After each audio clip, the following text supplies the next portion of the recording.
Bonjour à tous, aujourd'hui dans cette vidéo on vous présente notre routine d'échauffement, une routine de mobilité qui nous sert de petit warm-up tranquille le matin, réveil musculaire assez soft. On commence ici avec les épaules, on fait rouler les omoplates de l'avant vers l'arrière puis de l'arrière vers l'avant 5 fois de suite. On essaye de faire des grands ronds, les omoplates se touchent au niveau de la colonne, elles s'écartent ensuite au maximum sur les côtés. Et toujours bien en appui sur mes mains ancrées dans le sol et mes deux genoux aussi complètement fixes sur mon tapis. J'enchaîne ensuite avec l'exercice chameau, dos creux, dos rond, donc pour la colonne.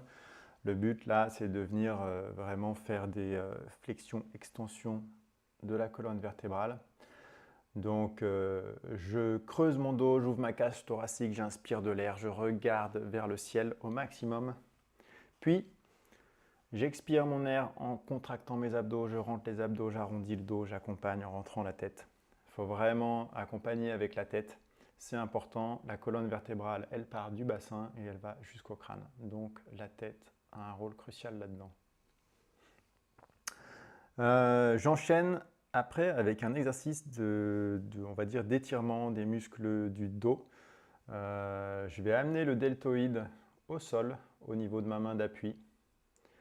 Tranquillement, je vais tirer, amener ma main le plus loin possible. Et je sens que ça tire un peu dans le dos. Mes épaules sont toujours actives là parce que j'alterne droite-gauche en appui sur un bras. Et vous allez voir que ça chauffe un peu sur le bras qui reste en appui. Et mon bassin toujours bien fixe par l'intermédiaire des genoux qui permet du coup une belle torsion de la colonne sans se faire mal et de manière contrôlée. On enchaîne ensuite avec des ouvertures thoraciques, donc une main en appui et mon coude qui s'ouvre vers le ciel le plus possible. Donc j'accompagne encore du regard.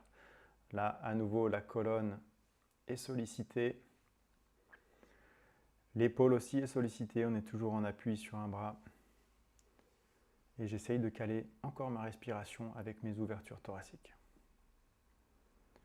Je vais ensuite m'asseoir sur mes talons en tirant un maximum sur mes bras. Je laisse glisser mes mains au sol s'il faut. Ça doit tirer, on doit sentir entre les mains et les épaules, ça tire. La tête vient se poser au sol. Et une fois que j'ai ma position, je viens presser le sol 5 fois de suite en m'aidant des épaules et toujours calé sur ma respiration. Donc je presse le sol quand j'expire et je relâche quand j'inspire. Je reviens ensuite dans une position à quatre pattes pour passer en chien tête en bas, célèbre position de yoga. Donc je ne suis pas obligé de garder les jambes tendues.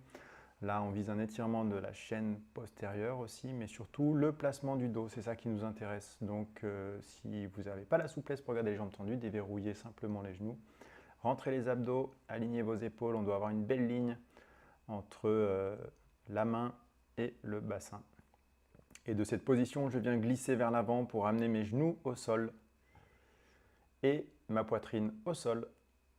Donc pas très confortable, mais ça fait un bien fou au niveau de la colonne. Je me laisse glisser ensuite vers l'avant. J'amène mes mains sous la poitrine et je vais venir presser le sol pour me mettre dans la position du cobra. Donc toujours actif sur les épaules, je suis bien en appui sur mes épaules, je le sens, tout mon poids pèse dessus, quasiment. Et je vais rouler vers la droite et vers la gauche, en accompagnant du regard, toujours dans le souci d'aligner ma colonne au mouvement global. Voilà, je vais regarder mes pointes de pied et je fais rouler mes hanches. Voilà. Si vous êtes assez souple, le bassin peut toucher le sol. Si vous ne l'êtes pas, c'est pas grave. Et toujours dynamique sur mes épaules. Je reviens, position à quatre pattes et je vais venir chercher une fente en amenant mon pied au niveau de ma ligne de main. Et je garde le genou de la jambe arrière en contact avec le sol. Et progressivement, si je peux, je viens amener mes coudes au sol. Voilà, ça tire un peu dans les hanches. Je ramène mon pied arrière au niveau du pied avant. Voilà, et je prends une position accroupie.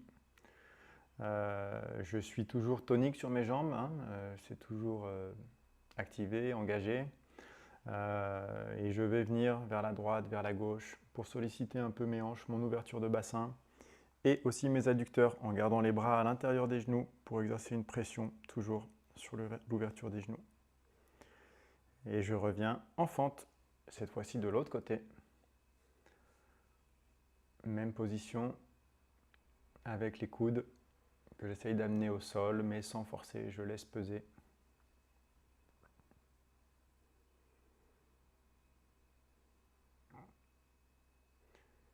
Et puis, je vais ramener à nouveau mon pied vers l'avant, mettre mes deux pieds sur la même ligne, m'accroupir sur mes talons en essayant de les joindre, enfin de quasiment les joindre, de les rapprocher le plus possible.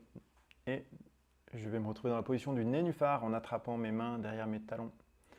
Les épaules sont à l'intérieur de mes genoux et j'amène ma tête vers le sol si je le peux. Je repars à nouveau en fente. Cette fois-ci, on n'est pas sur le genou, on est sur ses deux pieds. Mes deux mains sont au niveau du pied avant et je vais faire des ouvertures thoraciques à nouveau en allant chercher le ciel le plus haut possible avec une belle ligne d'épaule. Donc mes deux bras sont alignés sur ma ligne d'épaule le plus possible. Je reviens dans la position du nénuphar. Tranquillement, toujours des petits mouvements de hanches à droite, à gauche pour permettre au bassin de s'ouvrir. À nouveau, j'attrape mes talons et je laisse peser. J'enchaîne avec la fente, la deuxième fente de l'autre côté, cette fois-ci, et toujours ces ouvertures thoraciques. J'accompagne du regard. Et je cale aussi ma respiration. J'ouvre ma cage thoracique, j'inspire. Je viens vers le sol et j'expire. Je reviens dans la position accroupie. Toujours des petits mouvements à gauche, à droite pour solliciter les hanches. Je m'assois et là, je vais venir en position d'étirement pour les fessiers. Je vais descendre tranquillement en direction de mon genou. Je vais amener ma poitrine sur mon genou bien alignée. Mais attention, je garde le dos droit. Sinon, pas d'étirement. Donc pensez bien à ça, il ne faut surtout pas arrondir le dos sur cet exercice, ça ne sert à rien. Non, je garde le dos droit et j'amène ma poitrine le plus possible vers mon genou. Voilà, je tiens la posture 5 à 10 secondes maximum, ça ne sert à rien d'en faire trop.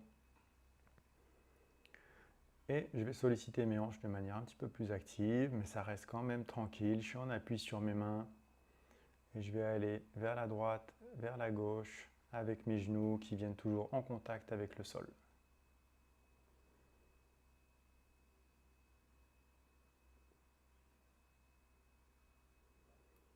Même exercice, sans les mains cette fois-ci, donc on va solliciter un peu plus la sangle abdominale pour faire rouler le bassin à droite, à gauche. Rien de très difficile non plus, c'est assez soft. On prend son temps, on n'est pas là pour battre des records. Et on va terminer sur le même exercice avec une petite variante. On va solliciter les hanches de manière un petit peu plus dynamique en montant en appui sur ses genoux.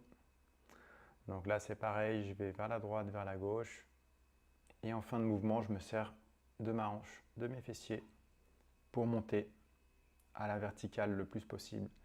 Donc là, vraiment, dans l'idée, quand je suis redressé, j'essaie de sortir le bassin le plus possible. Voilà, c'est assez soft. C'est important de prendre soin de ses hanches, surtout. Donc je vous conseille de faire ce genre d'exercice quand même régulièrement. Et surtout si vous voulez bien vieillir, parce que la hanche, on sait que c'est une articulation qui est très sollicitée, il faut en prendre soin. Et voilà, vous avez fait tout ça, vous êtes prêts, vous pouvez aller surfer.